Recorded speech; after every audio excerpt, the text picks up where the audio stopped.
for Almanac of Rap Live as part of our ongoing Ludlow House residency program. You know, my organization, we do live podcasts and we do creator and storyteller projects at the intersection of live events and podcasts. And, you know, really proud to be here with Donwill and Sommer McCoy, who are just two voices of culture who are really like shaping how we think about music and hip hop and culture in general and society, and they're journalists and they're storytellers and they're music makers. And I'm so happy to be here with you and Okayplayer, which is obviously like such an amazing company. Do you want to take the mic for a second? Sure. Hey everyone, thank you for coming out. Travis from Okayplayer here. This is our second season with Almanac of Rap. It's been 2 amazing years. Last year, I'm not sure if many of you know, we won our first Webby with the Almanac of Rap. We also won an honoree in the music category for the Webbies with Almanac of Rap. So looking forward to a lot more plaques to put on the wall, a lot more metal to put on the panel. But yeah, Don is a really dope dude. He's got a really good program for you guys today, and I hope you guys enjoy it. All right. Oh, and please like, comment, and subscribe and all of that on the video on YouTube. All right, everybody, let's hear it for Donwill, an Almanac of Rap.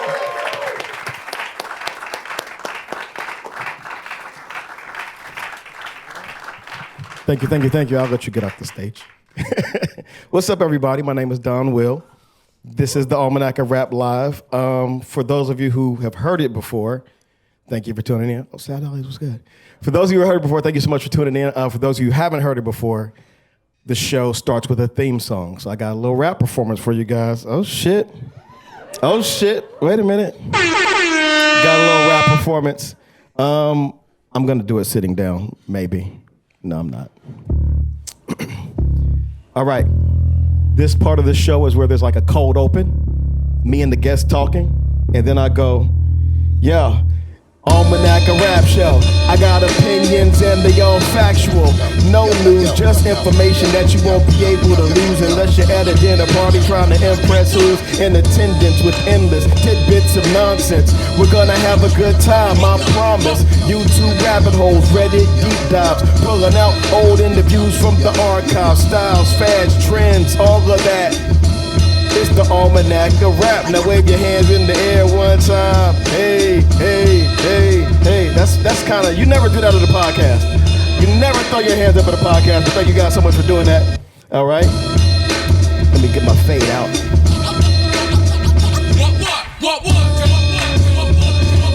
Thank you guys so much for being here and tuning in. I got a couple of things to read, then we're going to bring our guest out. Welcome to the Almanac of Rap, the show that is sort of like a mixtape full of hot takes. I'm your host, Donwill, and I'm actually on the wrong microphone. Whoops. Let's start that over. All right, there we go. This is the right microphone. It gets confusing when you got 2 mics. Welcome to the Almanac of Rap, the show that's sort of like a mixtape full of hot takes. I'm your host, Donwill, and today's episode is our first live taping in New York City. Shout out to the good people at On Air Presents for making this happen. We'll be talking to Sommer McCoy. She's the chief curator of the Mixtape Museum. The Mixtape Museum is an archive project established to collect, preserve, and share knowledge related to mixtape history. We'll get into that in a second, but first, I gotta kick the ballistics.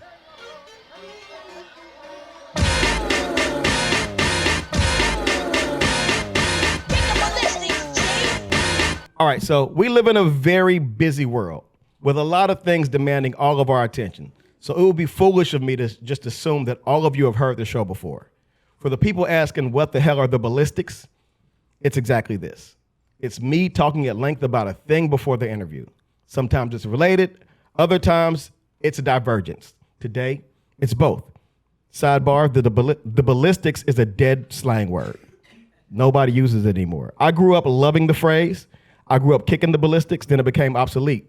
So this is also my attempt at bringing the phrase ballistics back. It's like me trying to make fetch happen. If you don't get that reference, it's not for you. Don't worry about it. The Almanac of Rap is a show that was launched in 2022. It's a pandemic baby of sorts. It was an audio-only program back then, but I since teamed up with the good people at Okayplayer. Shouts to Okayplayer. Thank you.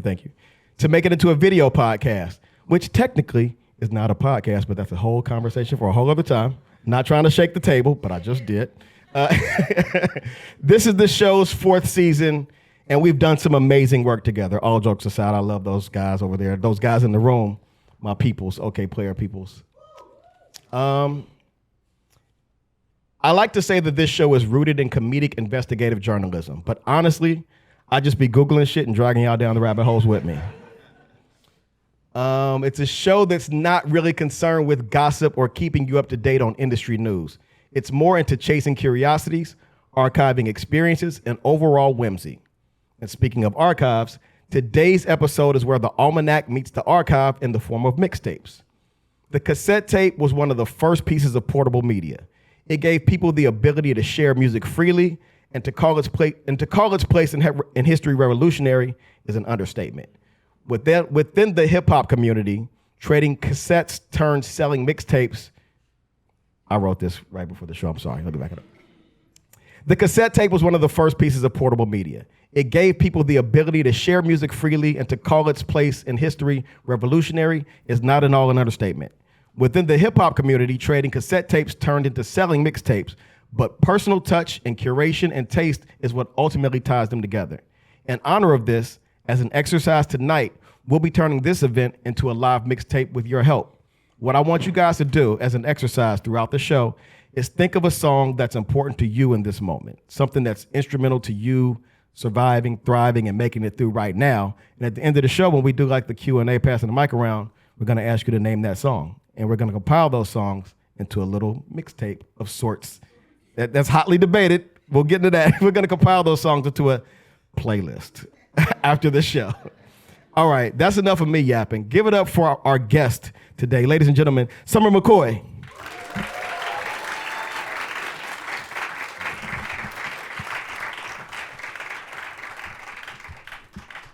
Oh, what's up? I'll let you get your mic sorted. Wait, can we sort it? Can you hear me? No, we gotta. Close. There we go. We gotta make some noise for Mark, you guys. He sent me a text saying, "Can you please make sure Sommer gets right up on the mic?" And I was like, "Sure." And I was like, "I'm just gonna make Mark come up." I'll be laid back like this. So yeah. Okay, yeah, that's fine. You can also adjust. Feel free to, Okay. Cool. Feel free to like do the thing where you're like, nah, fuck that. All right. So I'm really happy you could join me for this episode. Yeah, I'm excited. Just the idea of a mixtape museum is such a fantastic concept. Just tell the people right now, what is the Mixtape Museum? The Mixtape Museum is my baby. It started out as a tribute to a friend, and then wound up being like a database project where I was like, I can document mixtapes with sequel.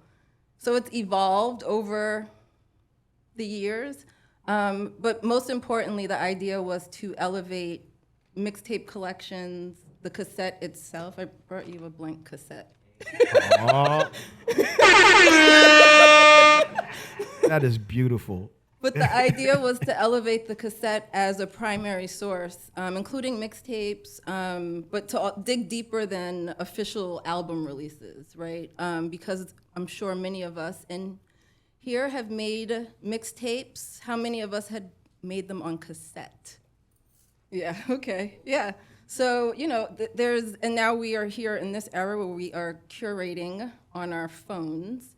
And while that's not a mixtape, it's also, the idea is to still elevate that curation that we do.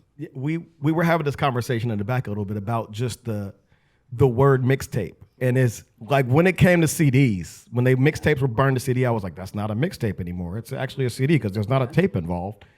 And I think that what you said is really important in terms of like if it doesn't evolve past just the language used to describe it. Right, it will disappear. Yeah. Yeah, and I even like we'll talk more about Do Up 95 Live, but 95 was the year that I like migrated from tapes to CD, and 95 Live also went from tape to CD quickly. Yeah. And while it was different, I looked at the CD as a way to document my cassette era. Exactly. Because, cassettes, so the thing about the technology itself, cassettes, they degrade over time in a way. Like, you play it so much, it eventually like gets kind of warbled and burned out. And CDs promise this kind of like more lossless sound quality. Yes, and the cassette, because the magnetic tape is inside of a case, it actually protects it pretty well. Oh, really? Yeah. So, quick question. I got a trunk full of cassette tapes in my mom's garage. Yes. That have been sitting there since, I'm very old. They've been sitting there since the 90s. Are they still okay? Probably. Holy if shit. they're in the case, but even if they're not, they're just loose. Yeah, and I mean, we all probably doctored up tapes back in the day when they popped, and we probably just did like a quick, with the tape. But Yeah. what I'm learning in the archival world is there is like a way to do it that's a little bit more stable. Splicing. Splicing, yeah. Splicing. Like where you like Yeah.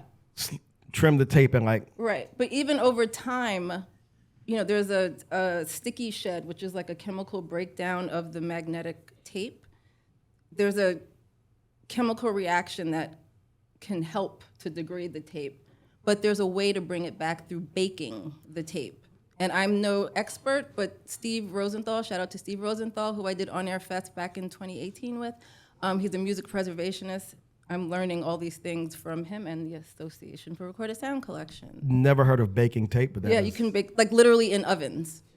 I have heard about recording techniques where engineers would, to get like certain tape effects, they would like take tape and like run it throughout. Like it would just literally be a tape connected to this, to that, and it just kind of like streaming around the room. Hacking tapes, yeah. Yeah, tape is fascinating, but like the cassette tape itself, like this was one of the first times that technology was made it so that consumers could trade music with each other. And the boombox helped, and like the one with double.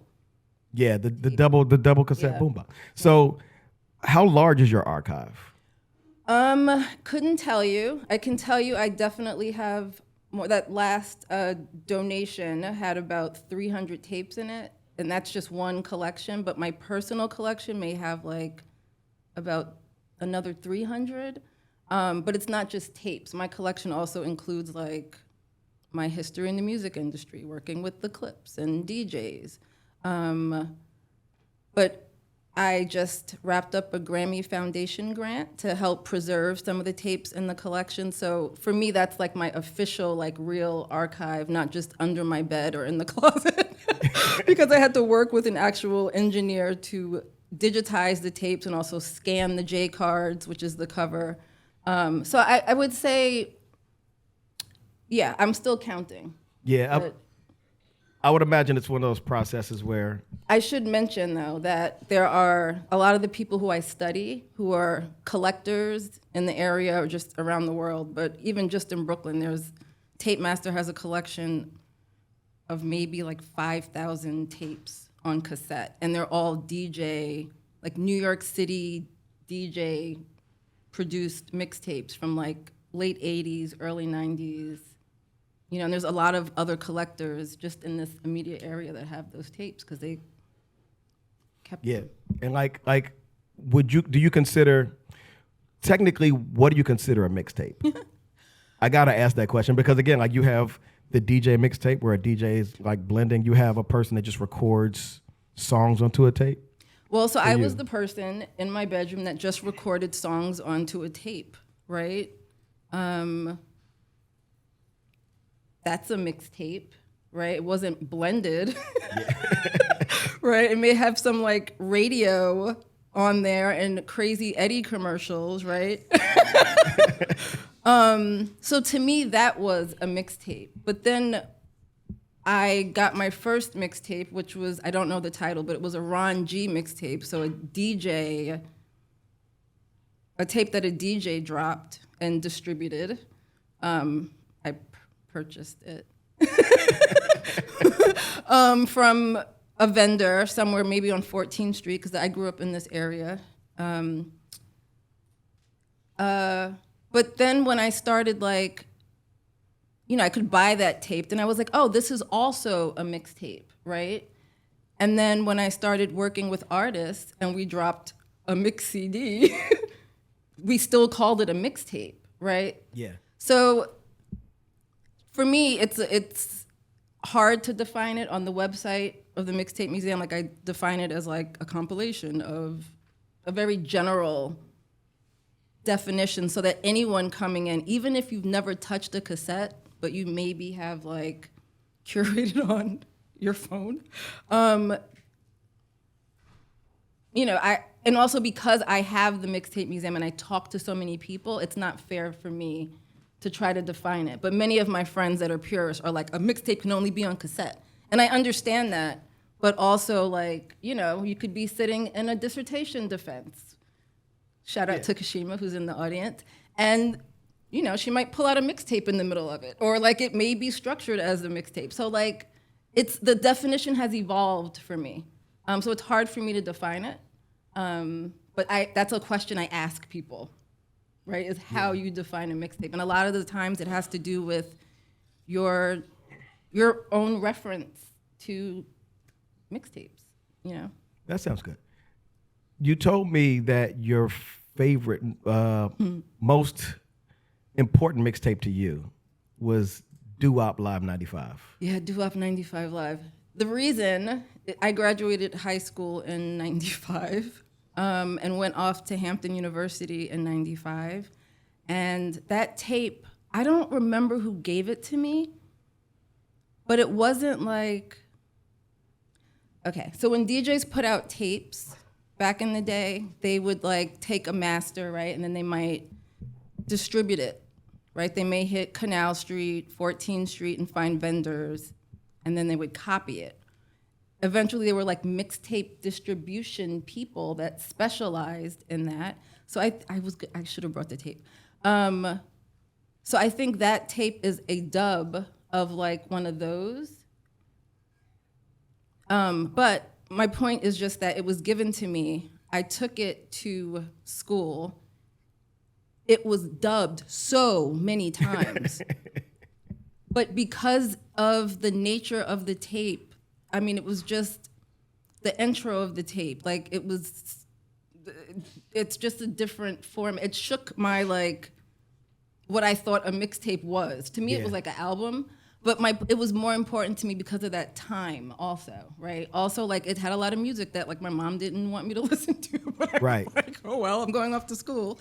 But also people from different places. My roommate was from Arizona, right? Like, they may not have gotten their hands on 95 Live until it came out on CD. Or if it was, like, uploaded on, like, I don't know, a blog or something like that. Yeah, for context, I went to college around the same time.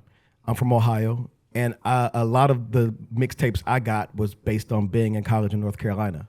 Like, going down to school, the people from New York would come down, they have mixtapes. And we're like, oh, what's that? You know what I'm saying? Like Clue 95, Summertime Stick Up and all that stuff, Clue. But I did bring a clip of the DJ Doo-Wop tape you're talking about. So the way the mixtape was structured was that there were 28 minutes of like freestyles at the top of the tape that were just kind of like all these MCs doing a quick freestyle to shout out DJ Doo-Wop. Different boroughs, the boroughs different they were boroughs. from. The clip that I brought is the Busta Rhymes part of the tape, and I will explain why I brought that in a second, but let's give it a listen. I know one thing the whole world is expecting is how we all connected to break food on the same record. First of all, to do a 1-minute intro to your freestyle and a 28-minute intro to a mixtape is insane. Yeah. But also, we should all apologize to Busta Rhymes. Because he was like, in the 90s, he was like, yo, we got 5 years. This shit's gonna get crazy. Nobody took him seriously. You remember there's only 5 years left, the apocalypse, doomsday. Look at us now. This now. So yeah, shouts to Busta Rhymes. What was your favorite part of the mixtape? Do you have like a favorite? The intro? It was the intro. And I played it over and over and over again. Also because like the artists were shouting out where they were from. And I was like, oh, it was research. Yeah. Funny enough, Right? like I found, so in order to like get that specific part, I was like looking on YouTube and I found it's uploaded under somebody being like, Uniondale represent. Yeah. Just really happy he shouts out Uniondale. You know what I'm saying? But moving along, I have a game on the show that I like to play with my contestants, and it's F, Marry, Kill. For you, F, Marry, Kill is mixtapes, playlists, and compilations. Which one are you gonna? Why am I censoring myself? Fuck, marry, kill. Which one do you want? Who gets what? Wow. Okay. I'm gonna. What is it? Compilations. I'm gonna. Playlist, mixtape, playlist, compilation. I'm definitely gonna.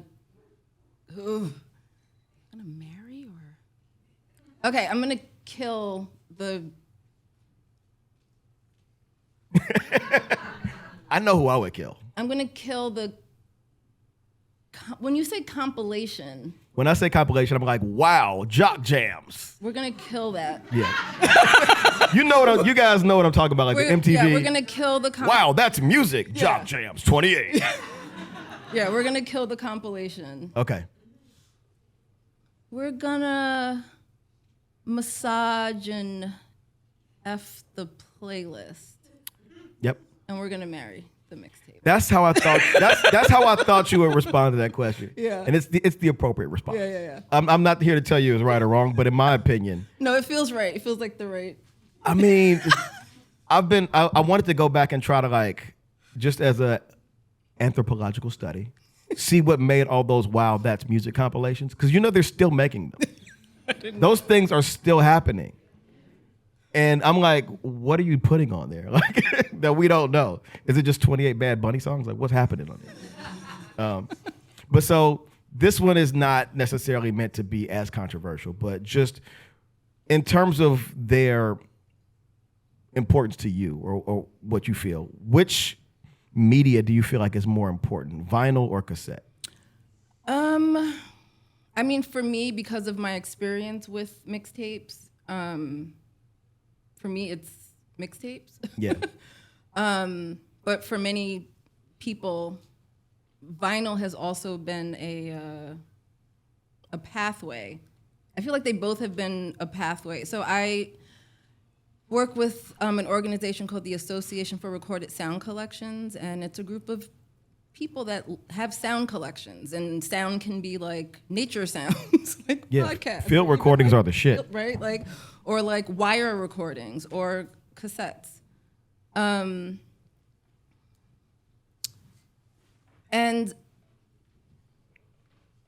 I feel like vinyl, and I've watched this with younger people, I do a lot of mentorship, but vinyl has been a pathway to them learning about the cassette, right? But also like vinyl, cassettes helped preserve vinyl. Yeah. I did a hip hop hackathon a couple years ago, and one of the groups that were hacking things, they hacked vinyl, and like they did something with this was like 2016.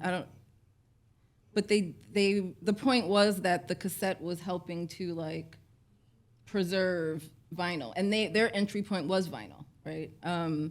So yeah, for me it's the cassette, but for other people it may be vinyl. I can't. It's kind of hard to compare the two. Yeah, it's like it's apples and oranges, to be Yeah, it's completely not honest. fair But to- just I feel like even for me as an artist, like I think cassettes were more important than vinyl to me.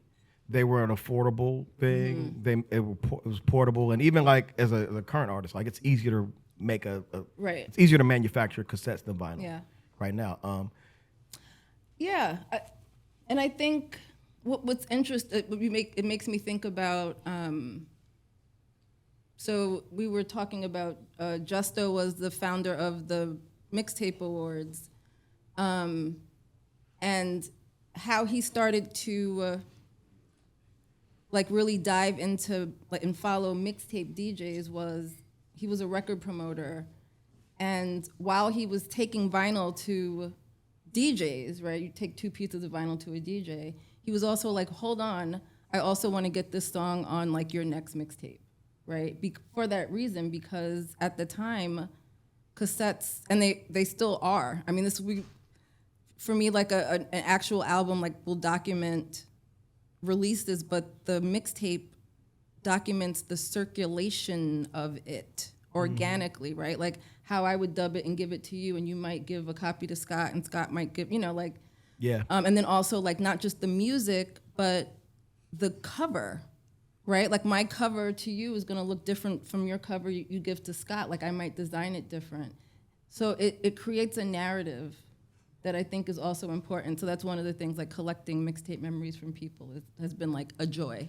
You also touched on something else that I want you to elaborate on a little bit, and that's the Mixtape Awards, because they don't happen anymore. No. I mean, they lasted for 10 years, I believe. Yeah, around. But for those that have never heard of it, just talk a little bit about what Justo's Mixtape Awards were. Yeah, so Justo passed away in 2005, and he elevated DJs that were using mixtapes to brand themselves, right? But also they were promoting songs and artists because they knew that their tapes were viral, right? Tapes were going viral, whatever that meant for cassettes. And when you think of mixtapes, they were like the early social media, right? Because if you listen to a tape, you would hear shout outs maybe. If it was live, you would, you could tell who was in the room or who was popular, who the DJ was putting on the tapes or whatever. So he started giving DJs awards. So there was like, they got awards for tape covers, they got awards for like most creative. He started giving awards to DJs not in the New York City area, so even like DJ Screw from Houston. There's DJs like K Slay, rest in peace, who got like probably the most awards out of many DJs, and also like a mixtape awards ring, which only a few DJs got. So he was basically promoting DJs, and it also ended up being a place where the labels started to like leech, because they were like, oh, all the DJs are at the Mixtape Awards, and he was like, well, you're gonna pay me to get in here. Smart. So it helped elevate a lot of DJs. I mean, you give someone an award, like, it feels. Yeah, it's recognition just only breeds like people awareness. Right. And it's like, it also, you stop looking at, a lot of these DJs were considered bootleggers. Yeah. Right, like the labels were like, this is terrible, like, but then it was like, we're promoting your artist. Right. I mean, like, the whole thing is like when you put a VHS tape in, it's just like unauthorized reproduction and copy and distribution, blah, blah, blah, blah. Same thing applies to music, but at a certain point, like it's about points of access. And if you're sharing work with a demographic that wouldn't have heard it or would go out and support it in other ways, like hard ticket purchases or merchandise, like a lot of times, you might not, especially back then, a record store was just, they might have sold out of the album. So what do you do then? Yeah. I think part of it was loss of control, right? Like labels could, and it started before, there was this whole campaign, like, cassettes or whatever it was, mixtapes are killing music or something. And it's because labels lost control of the way we listen to music, right? Albums, we listen from track 1 to track 14 or whatever. You can rewind it, you could forward it, but with a blank tape and a boombox, I could like remix the order. I could also like mix genres of music. Yeah. I could mix radio with like an official release. And I mean, data, right? Like the loss of not being able to track the impact, but also like tapes were doing better. Yeah. At that. They were doing better at promoting, and also it's also weird because later on you see like DJs like DJ Drama, who, I mean, the RIAA, like. Oh man, the raid. Yeah. They hit him with RICO charges. And Yeah. that like pretty much was the nail in the coffin. Yeah. I mean, we'll touch on a little bit about how those DJs got their came back up into the culture. But I want to move on a little bit to another recording. I brought something from DJ Screw. It's June 27th. There we go. There's a couple screwheads in the house.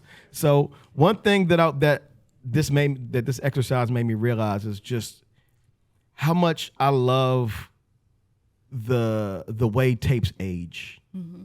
And like, you know, when you make a recording, how sometimes there might be that little blip in it, like that little mistake, but it gets imprinted in your mind as part of your listening experience. Yep. So like there are some songs that I listen to them and I'm just accustomed to hearing whatever was on the imperfection on my tape. Yeah, yeah. And when I don't hear it, it feels weird. Yeah. So it's like a way to really personalize your listening experience. But this is the clip from DJ Screw, June 27th freestyle. And if you listen, you can hear that air. The thing that a lot of producers are using plugins to get in their beats. By the way, producers that put record crackle on beats and then press it to vinyl, what are y'all gonna do when the records get old? It's just gonna be a staticky ass record for no reason. That's my bad, sorry.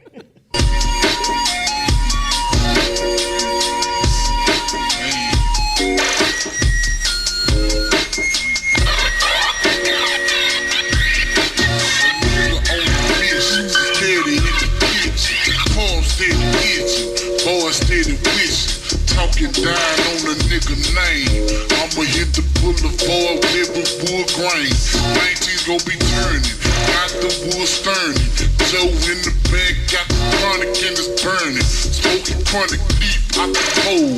Big pole, yo. Sipping on the aid, I left the pole. I'm a cup line, sipping deuce. Let me 3-wheel pole, yo, hot juice. Sitting sideways, boys in the days. On a Sunday night, I might bring me some May. That freestyle is from the June 27th mixtape that DJ Screw did, and it's similar to kind of in the same vein as the doo-wop tape. Yeah. But the difference is that they freestyled for 38 minutes over that beat. Everybody freestyled on that beat, and that beat came from Crisscross, of all people. And they made that beat more famous than Crisscross did. But, you know, shouts to Jermaine Dupri and shouts to Crisscross. That's the power of that's the testament of mixtapes, is that, you know, it recontextualized whatever Jermaine Dupri did. And, you know, if this was the streaming era, then that wouldn't have been able to happen. It would have been like, no, you can't put that on streaming. But you can't tell a person not to put it on a mixtape, you know? Yeah. DJ Screw was also interesting because Lance Scott Walker is a DJ Screw expert. He studies DJ Screw in the Houston music community. So shout out to him. But his last book starts out, and Screw's from Texas, right? Justo is, the Mixtape Awards are always in New York. That book starts out, the first page, at the Mixtape Awards, when Screw came to accept his Justo Mixtape Award. And I wasn't expecting that. Also, I should mention the awards, along with some of Justo's friends and just with like talking to DJs, we have to document the history of the awards because there was no social media. Yeah, like I feel like we know about the Source Awards because of Andre and because of that whole thing, but you know that whole thing is gone except for YouTube and oral history. So like the Mixtape Awards, even when you mentioned it to me, like I completely forgot about the Mixtape Awards. Yeah. So it was really important to see that, because one of the things that has been important to me is also making sure that not just Justo, but mixtape DJs, mixtape collectors who are researchers and experts, like even way more than I am, I'm studying them, they need to be cited, right? Like interview them, talk to them, go visit their collections, right? My goal is to help them preserve their collections at home, right? Because I have nowhere for them to put them, but advocating for that. But anyway, it was just really interesting seeing DJ Screw get that award and him traveling all the way from Texas to accept this award in front of all of this. I mean, you have your New York City tastemakers at the Mixtape Awards, the labels, right? DJs, artists, whoever. So that just proves like the impact of just the cassette and how it was able to like circulate around the country. Yeah. So I also just need to shout out Julie Grob, who runs the DJ Screw. There's a collection at the University of Texas, and also Rocky and Rue Rob are also like documenting the history of DJ Screw within the community with the Contemporary Arts Museum of Houston. They're trying to like keep his store open, which looks like, if you Google it, looks like a mixtape. But his family is running that store and also trying to just like preserve some of his cars, right? Like, Yeah. so preserve his history. Just make sure to archive it. Yeah. You know? Yeah. So on a music industry level, much like the word pod and podcast, the word tape and mixtape has gotten away from its original meaning. Do you guys know that podcast started because of iPods? That's where it comes from. So now, like we were saying before, tape is just not really involved in mixtapes anymore. My question for you is, what's the difference between an album and a mixtape? Because you know you have some mixtapes that are like Street, right. So,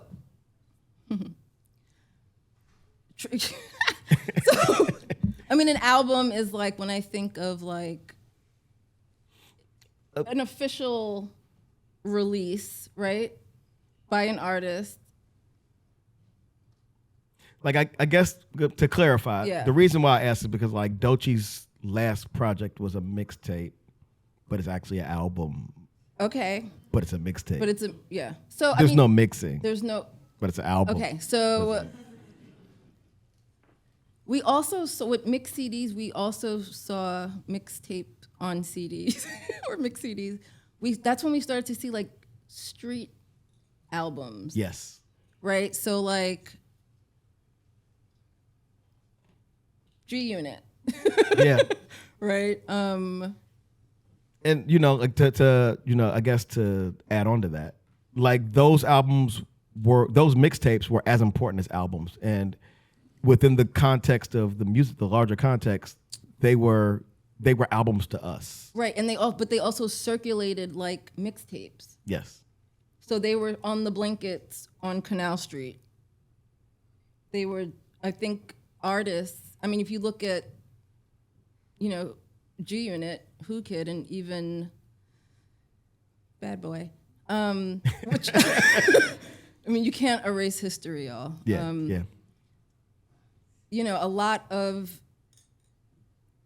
those street albums were led by DJs. Mm-hmm. So for them, it was like, we're going to distribute this like we do our tapes, but also on the label side. But wait, we can put a little machine behind it and distribute it within the official circulation. You know, how you're limited, right? Because some of those songs on there may be remixes. And then you get into like copyright, but they're all for promotional use only, right? We're not selling them. So, I mean, a street album is it a album? You know, Or is it a I think it can be whatever you need it to be in the that moment. evolution Yeah. of the mixtape. Yeah, I feel like being too hardwired to a word Yeah, kind of ruins the essence of what the thing can be. yeah. You know, I mean, it is nice to have a baseline understanding of what a mixtape is, what an album is, like as far as, you know, as far as they relate to like sales and tracking all that stuff. But at the end of the day, it's about making sure that people can get the thing that Yeah. you're trying to get. I think also talking to young people or just people that haven't experienced the cassette and teaching them the history and then going back and asking them to define it, right, from their perspective. Like it's meaningful. Yeah. You know, but I think it's really, but that's why it's important to document the history, right? So that of anything, including hip hop, and have those intergenerational conversations about like what the definition of a mixtape is. Yeah, so I mean, for me, like when I'm collecting mixtape memories from people, I don't discriminate, but I had to learn that I couldn't.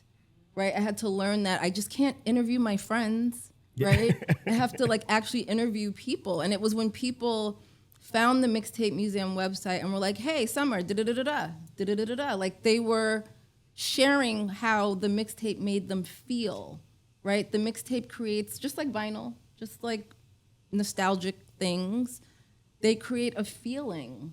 And I think that feeling comes through when you talk about mixtapes or you go back and play a mixtape that you know. An example is like when I heard other versions of like, say, Doo-Wop 95 Live, because it was redone so many times, even distributed internationally, like on, I guess, white label vinyl or whatever, it sounded different from my copy that was earlier because something was different.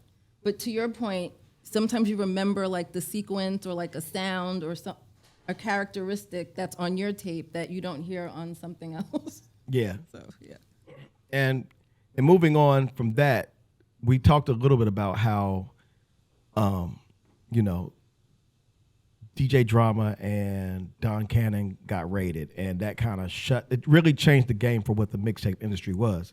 Yeah. But as of late, you've been seeing DJs like Kid Capri popping up on Kendrick's album, DJ Drama popped up on Tyler's album. There's this trend of like these big hip hop figures popping up on these younger artists' albums and kind of like giving them a mixtape vibe. Yeah. I guess my question for you is, what is there space? What's the space for a traditional mixtape DJ to hold in this generation? I mean, I think that's like sampling to me, right? It's like it's giving dap, Yeah. right? Reaching into the history and bringing it forward. And I think that was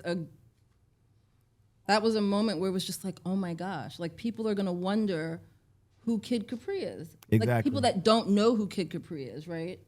And those are those threads and pathways, right? Like when you drop the history, when you activate an archive, that's what you get.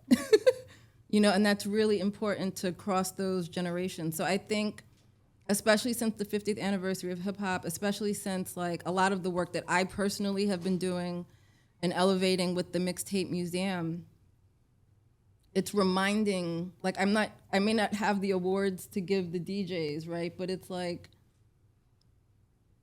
your story is important and I'm going to collect it, right? A collector, your story is important, I'm gonna collect it. So that whoever the audience is, hopefully when I'm gone, there's an audience I don't even know about that's gonna learn about mixtapes, right? And learn about the history. And they're gonna dig deeper and it's gonna keep evolving. Yeah, it's just about preserving it for future generations. Here's that clip from Kendrick Lamar's album that features Kid Capri. It was always me versus the world. It's very short, but like it's just that DJ shout out moment. Yeah. It just gives you that vibe. So I only have a few more questions before we open it up to the audience. Would you consider playlist editors technically as mixtape DJs? No. Wait, what do you mean? But absolutely not. Yeah. Probably no. I'm only asking because I wanted that response. But no, like, you know, like I think that Editors. I think that the way that we treat music now is that, you know, we're pitching to editors and we're trying to get people to set our songs against other songs that are just popular songs, and it's like the personal touch of it has kind of been lost in a way. And I know that playlisting is the new way that music is distributed. It's sort of like a mixtape. And we've already talked about how you have to evolve beyond words, but I still think that a playlist just is not a substitution for a mixtape. No. And I respect playlists and I respect playlist editors. I make playlists. Do you make playlists? I do. Yeah, but it's not the same thing as No, making a it's mixtape. not. Yeah. It's not, but, you know, it could be the pathway to learning. Exactly. It still has the principles of like contextualizing the music, making a collage, and also sharing with people. Right. So that aspect of it, like the exercise for us to build a mixtape together in the form of a playlist is still valid. It's still a thing that means something. But, you know, this red cassette on that table, like that object, the permanence of it, and like just how much effort it takes to put songs onto it is a lot more. The tangibility makes it a lot more, Meaningful. Yeah. Yeah, I agree. So what do you think the future of mixtapes looks like in an era where physical media is becoming a little bit, I guess less accessible? Like you have to have the stuff to play mixtapes. Yeah, well, I think the future is here because there are new boom boxes that are being released now. There are a lot more people making mixtapes, younger people, similar to how vinyl came back. There's the Mixtape Museum, but there's also other hip hop archives that are also just archives in general. They have tapes in them. Tapes were not made originally for music, they were made for dictation. So even those tapes that have like, I know someone doing research on like church recordings, right? Like not mixtapes, but celebrating what the cassette did. I consider it a little database of sorts. So I think that we're here in the future where we're talking about like intentionally documenting, like should we be documenting our playlists, right? Like, Yeah. And that's also where like a whole nother conversation about metadata and databases and how to make sure that things are tagged correctly for us to dig and find things. But I think the future is just making sure that we go back as far as we can and document them and also collect the stories to help contextualize the mixtapes. But even the playlist, right? You would get a deeper understanding from a playlist that's not tangible. You can't hold it. I might find it years later. But if I had stories about like how you chose your first and last song, like who you made it for, who you sent it to. If I looked in the metadata and saw like who the artists were, the year it was released, that's all part of the story. Yeah. Because you're not going to make the same, like a custom mixtape. If I make you a custom mixtape, I got to know you. And I give it to somebody else, they might be like, what is this? Yeah. Yeah. Yeah. So, I mean, also there's a lot of artists that are releasing on cassette now as like novelty collector items. Like I purchased them all. Yeah. Because again, not a mixtape, but it's celebrating the feeling and the vibe that the cassette gives us. One of the things that when I was looking through some of the stuff you sent me, one of the things that was really impressive was there was one mixtape that had like a hand-drawn cover. Oh yeah. I forgot to ask you about it, but like tell me a little bit about like just the personalization aspect of the actual mixtape. Yeah, so I wish I should have actually brought it. But this tape was made by a guy named Stewart, whose collection was donated to me by Sarita Gates. Shout out to the Gates Preserve. And y'all, like the tape, the actual a lot of the tapes were blank. So the actual tape. But the covers, the J cards, he was a graffiti writer, he was an artist. His larger work went to the Graffiti Museum in Florida.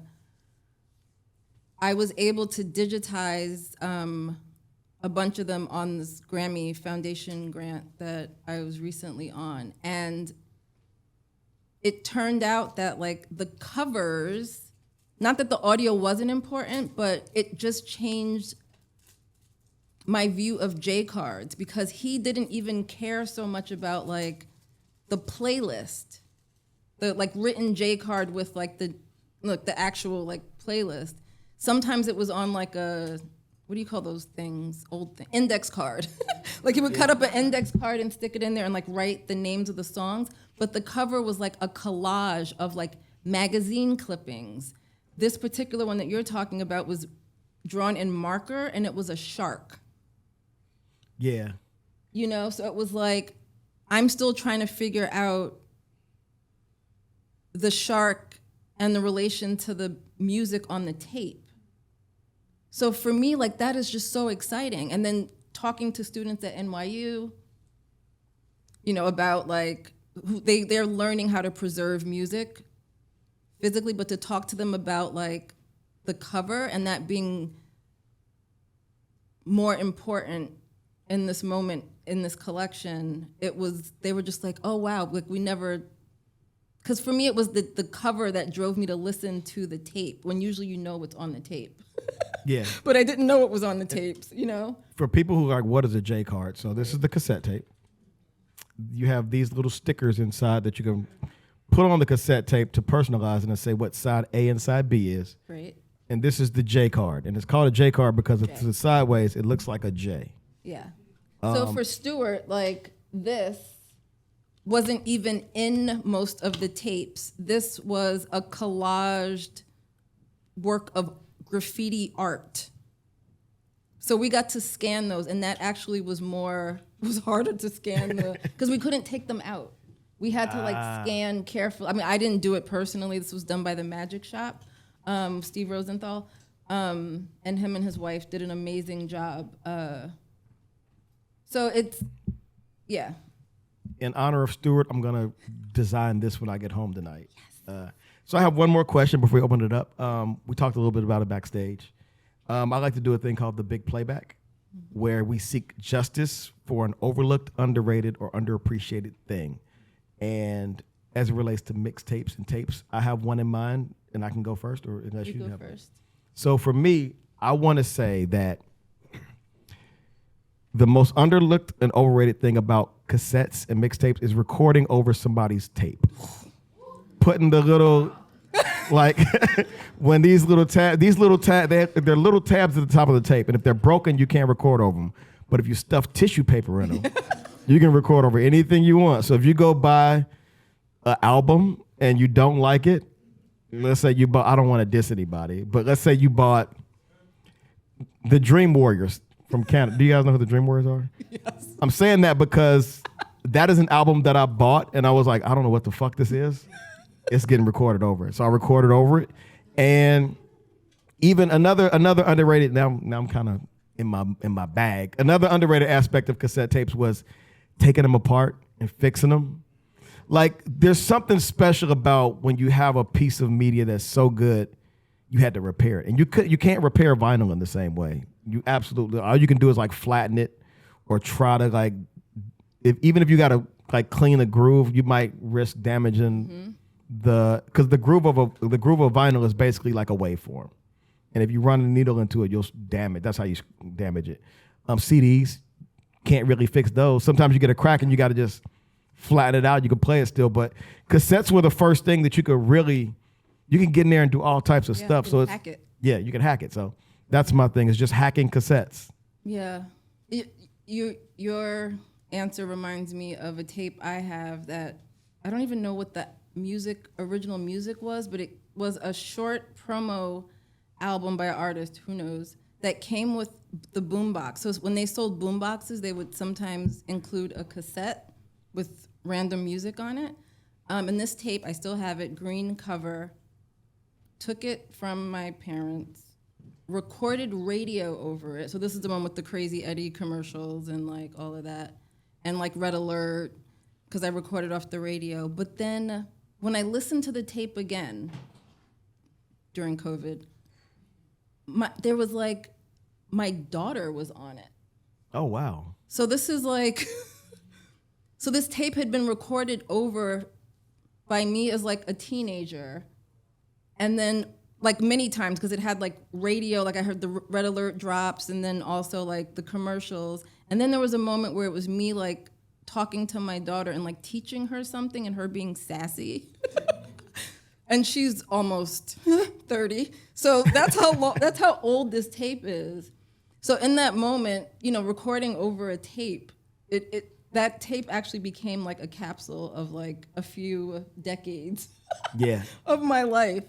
But my answer to your question is, what is one of the most underrated things for me, and I, again, kind of learned this with Stuart's tapes, were not playing blank tapes. Like the tapes that are blank with no label on them, you're gonna assume there's nothing on it. Funny story, I found the mixtape from the first Mixtape Awards on eBay, I assumed there was music on it because I had heard like when Justo did this, he sent out an invitation to everyone and he like gave them a tape. So I'm like, there's gotta be music on it, right? There's no music. So I got it from this collector on eBay and there's no music. It literally, like, the tape and the writing on the tape was the invitation. It's just a blank tape. It's a blank tape. That's Right. kind of fire. So, it's blank tapes. If you're in a thrift shop and you find tapes and even if you don't, the cover might just be interesting, right? Or like you may look at the actual tape. Tapes were made in so many different countries. I have tapes from like a friend from the USSR. She's like, Olga she's older than many of us. So she has these memories when she was able to travel back home maybe about 15 years ago and bring these tapes from her family's house. I don't know what's on the tapes because I can't understand Russian, but the actual tape is like printed in, Russian. So tapes made in Japan, just different countries, like even those have a story because you can track back like when certain tapes were printed. There are people like studying like when tape, like where and how like the physical tapes were printed. And that also sometimes helps you like research backwards, to find out the information of like when a tape might have been dubbed or whatever. So anyway, blank tapes, underrated. They don't have to have anything written on them. There's probably something magical on them. Well, this is usually the part of the show where I say thank you so much, but we got an audience this time. So if anybody has any questions for me or Summer, raise your hand. Got Freddie B. Somebody will come to the microphone. Also, make sure to have your song that you want to add to the playlist. Or if you don't want to shout it out, we can. Oh, I'm sorry. I was like, what's happening?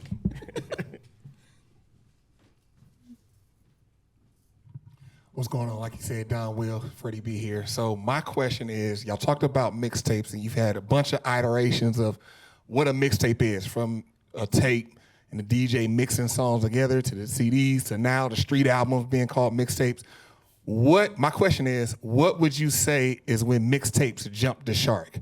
When now mixtapes are like, so what I mean by that is my favorite period of mixtapes was the Jackin' for Beats period of CDs and Lil Wayne, the dedication mixtapes. And when people came out with mixtapes and they rapped over other beats and they made a whole body of work. And it was like to kind of, like you said, promotional use only. So that was the time where mixtapes were like gold. Since then, I feel like mixtapes have jumped the shark. What do y'all think? Have they jumped the shark? And if they have, what was that period and what was that mixtape during that period that's like gold for you? Oh, and my song, did I say my song now? Yeah. So since this year, 30 years, Reasonable Doubt, Dead Presidents, the original version, Jay-Z just re-released. Yep. Yeah, that version, every time I hear that version, like this is a fun mixtape fact, I heard it on a DJ Clue tape. So when Jay-Z says, it's like, he says, I need presidents to represent me, it says, Clue. I just hear that in my mind every time I hear the song.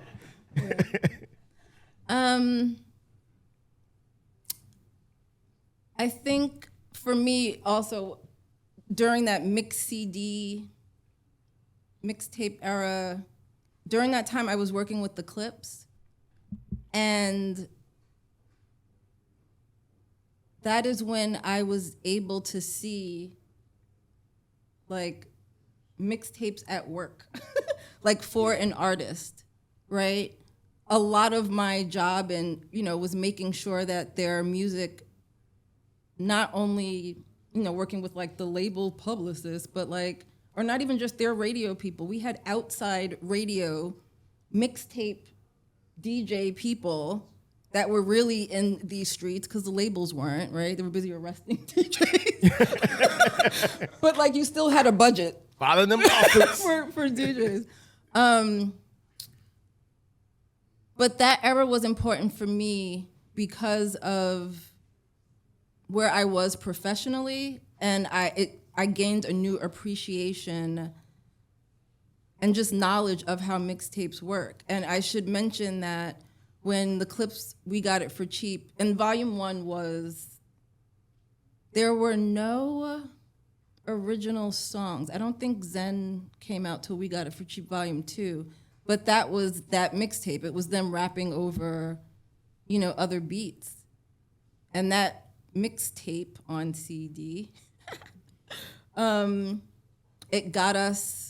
extended our European tour, got them a 6-page spread in XXL, and did all these magical things. And the person that helped me distribute that tape was Justo. So it's interesting in the XXL, in that spread, there's also a tribute to Justo because that's the year that he passed away. Wow. So yeah. Yeah. If I had to pick, I would say you mentioned Lil Wayne's Squad Up era. That would be for me the era, the moment, because I just remember it hearing. These were mixtapes on CD as well. But I remember hearing him in the booth crumbling up the papers. He's freestyling. He's like, these are the last time I'm doing these written rhymes. This is the last version of this person. And it's it was the moment where I realized that mixtapes were bigger than just a collection of songs, right. Both either unreleased, new, old, whatever. It was this documentation of him his environment. Transforming his environment. Yeah. You heard it was like a field recording. Mm-hmm. You could hear the paper, you could hear the room, you heard everything. And I know that on a traditional album, an engineer would clean that up. Yeah. It would be a label would say, hey, you might want to. There were so many other influences involved in making music that when the mixtape was the freedom. Yeah. The mixtape was just okay, I'm gonna go here. So when I heard that mixtape, when I heard that era of mixtapes, mind you, I was a Lil Wayne fan like everybody else. It was fine. He was great. But that was where I was like, okay, I bought into the story of him as a person and less of an artist, I already liked him as an artist, but as a person. So that was the moment for me where, it just kind of became a bigger deal. And that's another reason why mixtapes were so much like social media, because you were able to, it felt more personal, right? Or, people recorded live parties and DJ sets. You could hear who was in the room getting shout outs, right? That gives you, context to the environment and what was happening, or how many times an artist showed up on, a song. There's all this extra metadata and information that we can gather, more than what's just on a regular album. On a cassette, there's metadata you're not even thinking about. Yep. Yeah. Great question, Freddie. Hey, y'all. I got one. Hi, I'm TK. Hey. Hey, TK. Hey, friends. Okay, walk with me. So, the radio, right? So, we're not DJs, we're regular people. Once upon a time, that was me. I was just sitting by the radio, waiting to a song to play, and then I would record it. And there's that anticipation. So, what has the shift in radio done to us as possible creators and curators of mixtapes, of future mixtapes? Because now syndication, right? Everything in every area is the same, right? You was talking about tapes were coming from New York to North Carolina to you in Ohio, right? I don't feel like we have that as much anymore unless you're super tapped into local radio. So there's that, right? Real quick, homogenization of radio, syndication, and all that shit. And then the other side is the vastness of the internet. Yeah. Where does that leave us as non-DJ curators that want to have a future in mixtape making? And then my song is, I had a car at this time, and the song that took me to the moon, I dissociated through 3 red lights. Swagger Like Us with Jay-Z and MIA. I listen, I almost died 3 times. Yeah. Glad you survived.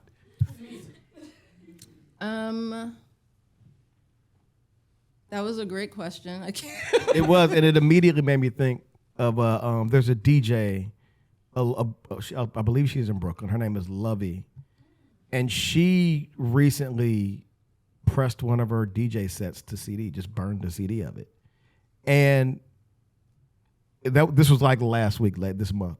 Something act that simple, technology we're all familiar with, things that we've all just brushed up against, her pressing up a mix that would usually live on YouTube caught fire because people just were like, "Oh my God, you can! It's on CD." Like their minds were blown by the fact that she could burn a CD, and I think that speaks to just that experience of having physical media and being able to deliver it to somebody in a way that's not just click and play. Yeah. Yeah, and I think that kind of speaks to what power that we still have as consumers and creators. Yeah. You know, like It also takes me back to, they were like, you think of like Stretch and Bobbito's show on Columbia's radio station, or even like talking to Red Alert. He's like, Summer, I didn't record my shows. I was on radio. But there were people that were recording it, right? And then dubbing it, and then sending it around before we could listen to Red Alert while you're in California or in another country. But now that it's on tape,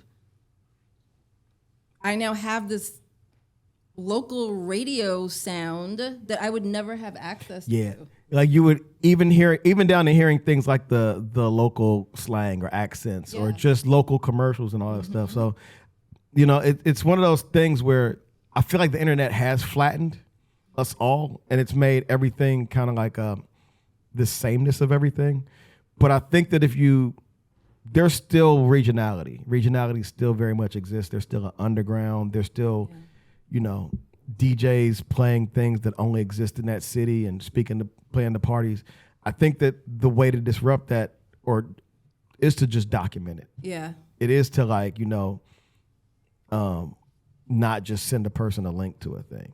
And if it is a link to a thing, it should be a link to something that is specific, like extremely unique. Yeah. In a way that, And if it's on tape already, like similar to what was done with these tapes that we talked about, Stewart's tapes, you've got to include the cover, you've got to include the tape, you've got to include all the things, and also stories. This also makes me think of the HBCU radio project where they're documenting, and a lot of these sounds were collected on cassette tape, but they're going around to the HBCU radio stations and collecting the radio shows that were collected, that were recorded onto tape. What better way to document HBCU radio history? But I think there's just a hacking of old media that has to happen. Like a friend of mine who's in the audience, Paul Barman, shout out to Paul. He dropped an album and put a zine in there, like a book of his lyrics represented visually that, sure, you can go to Rap Genius or whatever, but it's like this document that it's ephemeral. It's ephemeral almost in a sense because you have to experience it live, Right. be there to experience Like it. liner notes. We don't have liner notes anymore, and they're Not in the same way. not in the same way. You can go look at the credits on Apple Music, but a lot of times that information is incomplete. The same. And that's something that I think about a lot is liner notes. Yeah, like the shout outs on liner notes, like the little anecdotes and whatnot. Even with music videos, like a lot of times you're watching these music videos from like artists that just came out. The people who made them aren't credited. It's just like, here's a new whoever video, and Right. like the video's beautifully shot, it's edited, all this shit, and then it goes off. Yeah. Who shot it? Who edited it? Like, a lot of people were involved in the art, Yeah. Yeah. I'm letting Scott handle the questions. Hey, I had a question as an archivist. Hi, Summer. Hi, Tanya. So, what is the biggest challenge of doing this work? I know that this journey for you started personally, and now it's sort of expanded into the Mixtape Museum. What is it that other people can be doing? What is it that you would like to do? Yeah. Archives are expensive to run. Like like Cornell's hip hop archive, which is magical. Like you've got to have temperature controlled, if you want to do it the right way.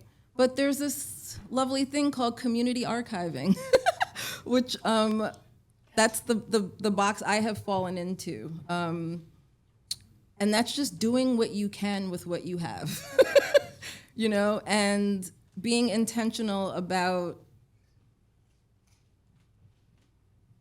you know, like looking, I mean, again, I'm gonna go back to like the COVID times because so many people were home taking pictures of their tapes and posting them on Instagram. I'm like, hey, look what I found. Even like personal history, Tanya and I have been like talking about like her family history that's been like recorded onto tape. I have a few other friends who are also like exploring the same thing with something that's personal to them, and they're like, oh wait, there are recordings that I can go back and listen to, or I've never heard before. And then maybe interview people, like family members, and capture those stories. So I think for me, also just not, like I never defined myself as an archivist. Like I didn't go to school for it. I learned from a community of archivists. People like Camille Lawrence, people like Sarita Gates, people like Martha Diaz, people like Steve Rosenthal, the Association for Recorded Sound Collections, because there are standards in archiving, but the archival world also needs to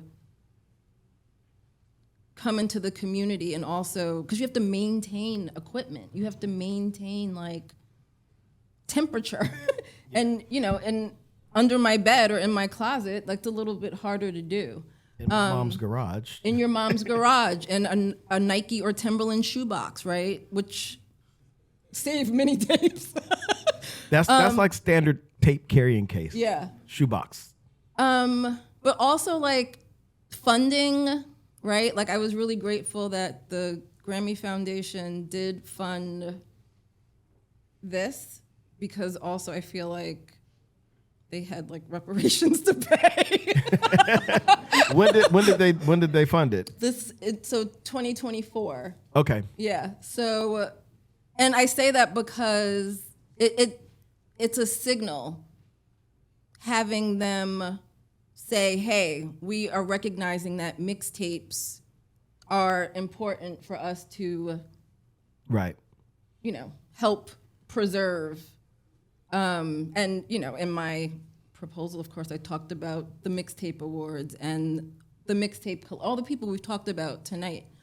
So just helping to also elevate them. The other interesting thing is the Grammy Foundation has a traveling exhibit.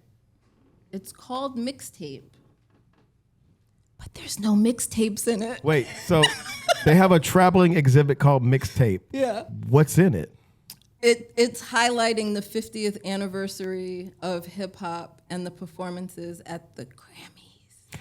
Oh, the perform. Okay. Yeah, so they co-opted. Okay. Exhibit was great. I saw it at the Guthrie Center last year during the ARSC conference. The one thing that was in there that was on a digital screen was like something about DJ Screw. Yeah. So do they have to just like, is it like Blacksonian vibes, or they have like artifacts from each group so they that have like performed in the clothing. They have things from like Museum of Pop Culture. Well, you know, it's that thing where we were just talking about how the language evolves, where a mixtape, the mixtape can be mixing a drink. That's a mixtape. Yeah, but I think what's a important, mixed drink. I think there's actually a wine called Mixtape. Yeah. I think what's also important is seeing it at the Guthrie Center, where I wasn't expecting hip hop to be, and for all the people that are going there to learn about not hip hop, but there's a room that is like full of hip hop knowledge and archives. So it, again, like, and they called it Mixtape, which even people that don't know hip hop know what a mixtape is. Right? Yeah. Mixtapes were not just hip hop, right? The movie High Fidelity is just about a record store owner making mixtape. Yeah. Right. So I think this is a great example when mixtape becomes a pathway to learn about hip hop and learn about our culture, right? And learn about the vastness of what the cassette and mixtape offered. I think we got time for another. Oh, we got a couple questions. Hi, my name is JR. I do brand partnerships for B&H. I also make beats in my spare time. Oh, B&H. Shout! I just spent some money with you guys. Let's go. Yeah, hit me About up. that Serato slab. So my question is, one of my favorite things about the mixtape era and DJs is the drops, the tags. Lets you know who is actually going to be showing you the whole mixtape, and it went off to inspire producers, right? They went off and made their own tags. So what would you say is one of your most influential tags or your favorite tags? Something that you heard definitely drop. Clue. Illuminati. Yeah. That one. Yeah. 100%. That's the main one that I think of. I'm trying to think of who else. I mean, Funkmaster Flex on the radio. Yeah. Red Alert. Love Yeah. Yeah. Red Alert is one that's like embedded in my mind. Like I forgot that it existed because it's just right there. Yeah. That's definitely come up as a project. Yeah. I mean, I have I used to have a bank full of like sound tags like that I would just kind of like pepper in things. Yeah. But at a certain point, it's like, even as a producer banking beats and like using that stuff within the beats, like I think like Busta Rhymes, like producers use that ad nauseum, and I'm like, should Busta Rhymes be getting a percentage of your like track? Because I even it's such a flavorful ad lib. Yeah. But yeah, I think DJ Clue is like the one for me.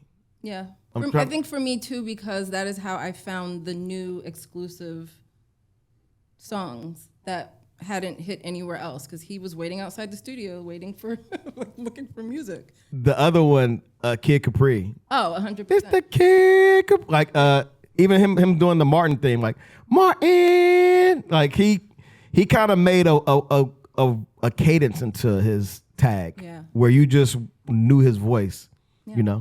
Branding. That was a great question. That's fun. Yeah. Oh, we got another one. I think. How much time do we got? Okay. Oh man, I appreciate this, y'all.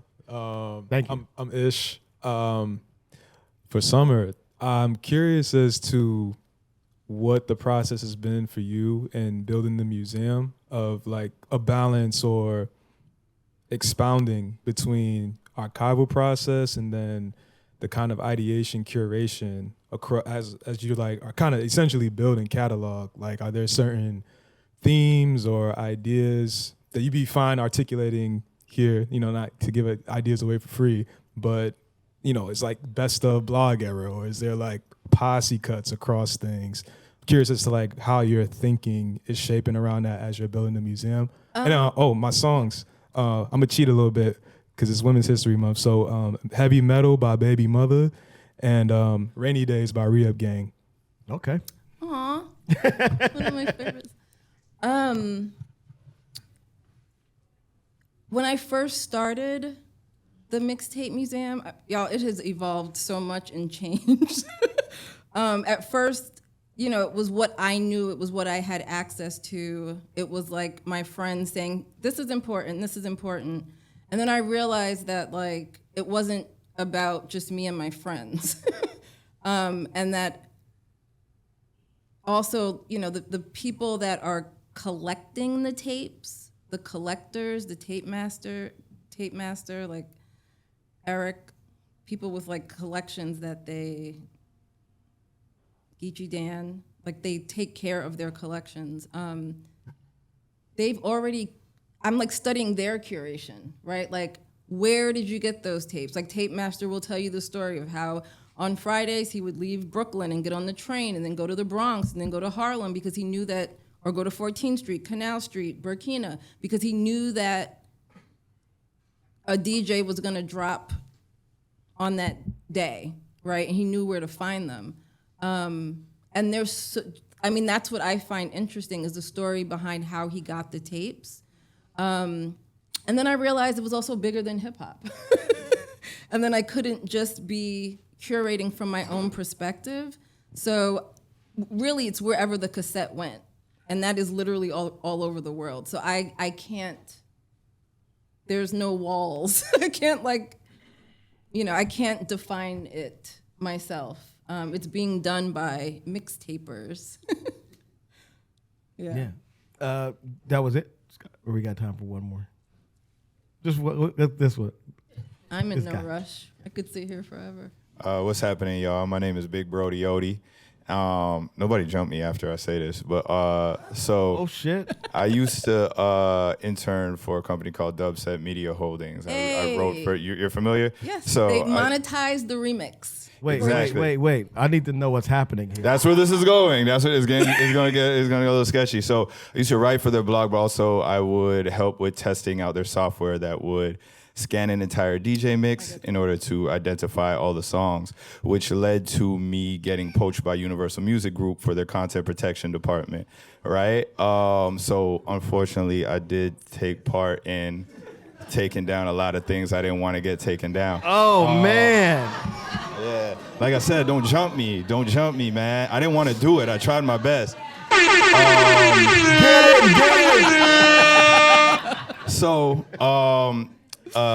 obviously I've seen a lot of things and how things have like transpired over the years. And even I know RIAA was brought up, but RIAA, IFPI, they use a lot of crawlers to crawl the internet. So it's almost like an automatic process of finding music that is owned by the labels in order to get those things removed. Also, now we're stepping into an era of AI being able to do that as well, which to me seems like a perfect opportunity to go back to physicals, particularly with there being more of a desire for people to buy physical media now. I wanted to know if you guys have any thoughts on what a mixtape could be like in the future. Do you guys see that as a possibility of there being a rebirth of mixtape culture in the near future in a way that I think we appreciate that maybe the newer generations could have for themselves? I mean, again, I think we're seeing it. I'm seeing it because also, like, there are students writing papers about, like, mixtapes and the Mixtape Museum and collectors. And also, you know, there's a rise in community archiving, like all of us being archivists, like Tanya mentioned, and being able to, like, tell our own stories. I'm, like, documenting my aunt's history. She's just almost 80. She's a ceramicist. And I think, to your point, it's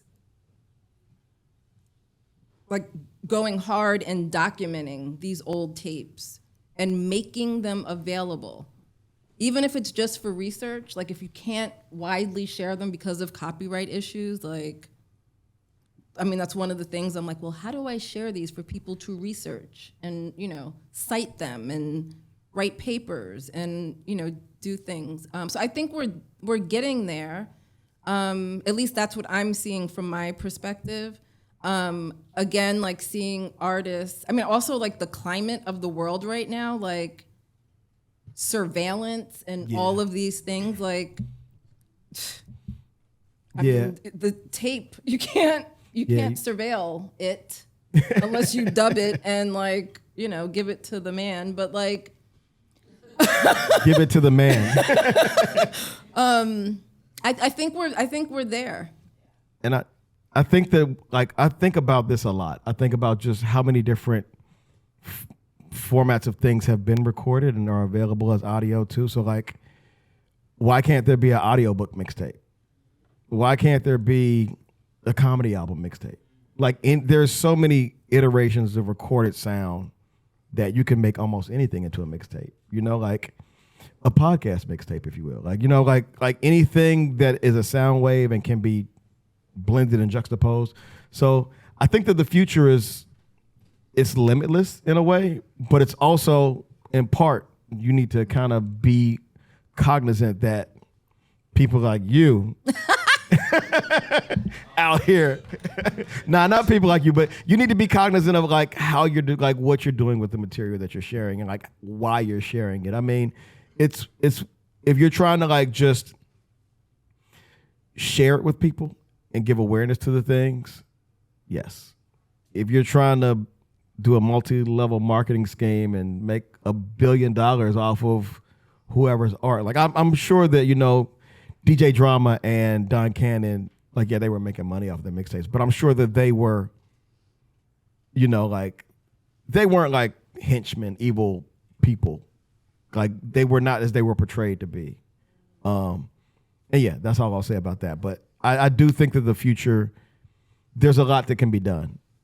Yeah, and I think we're also going to see people also making tapes, right? Because now you can buy a boombox. Yeah.